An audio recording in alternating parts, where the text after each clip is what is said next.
জনপ্রিয় কণ্ঠশিল্পী আকবরের অবস্থা আশঙ্কাজনক। শরীরের নানা জটিলতা নিয়ে রাজধানীর বারডেম জেনারেল হাসপাতালে মানবেতর জীবনযাপন করছেন তিনি।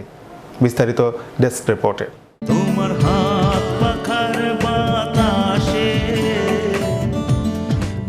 তোমার হাত পাখার বাতাসে প্রাণ জুড়িয়ে আসে। প্রাণ জুড়িয়ে আসার সেই কণ্ঠ আজ কাতর কণ্ঠে বলছে, আমি বাঁচতে চাই, আমাকে আপনারা বাঁচান। কেউ আসেন না পাশে, সবাই আমার ভালোবাসেন, আমিও ভালোবাসি, আমার পাশে আপনারা থাকেন। মানুষের জন্য জীবন, জীবনের জন্য।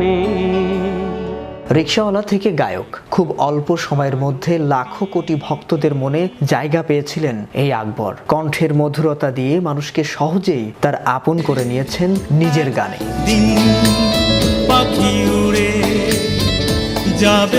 চিত্রনায়িকা পূর্ণিমার সাথেও নিজেরই গানে মডেলিং করেছিলেন আকবর। তোমার হাত পাখার বাতাসে প্রাণ জড়িয়ে আসে। তোমার হাত পাখার বাতাসে।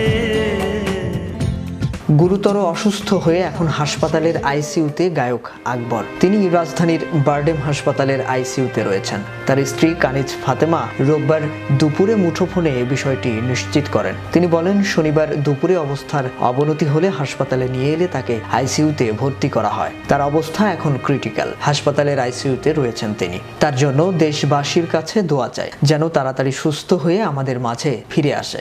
আকবর ডায়াবেটিসে ভুগছেন কয়েক বছর ধরে। 2 বছর ধরে শরীরে বাসা বেঁধেছে জন্ডিস, কিডনিতে সমস্যা, রক্তের প্রদাহ সহ নানান শারীরিক জটিলতা। জানুয়ারি থেকে তিনি বিছানায়। অনেকদিন ধরেই চলছে তার চিকিৎসা। তার 2টি কিডনি নষ্ট হয়ে যাওয়ায় শরীরে পানি জমে তার ডান পা অকেজো হয়ে গিয়েছিল। সপ্তাহ 2 আগে অস্ত্রোপচারের মাধ্যমে সেই পা কেটে ফেলা হয়। পা কাটার পর বেড়ে যায় কিডনি ও লিভারের সমস্যা। এজন্য তাকে উন্নত চিকিৎসা দেওয়ার জন্য ভারতে নিয়ে যাওয়ার কথাও ছিল। এর আগে কিডনি রোগে আক্রান্ত হয়ে কয়েক দফায় দেশে ও দেশের বাইরে চিকিৎসা নিয়েছেন আকবর। বর্তমানে আকবরের অবস্থা খুবই গুরুতর। সুস্থ হয়ে আবারও গাইবেন মানুষের গান। উন্নত চিকিৎসা নিয়ে আবারও ভক্তদের মাঝে ফিরে আসবেন, এমনটাই চাওয়া সকলের। শাহরিয়ার আহমেদ, বিশ্ব বাংলা 24। দিন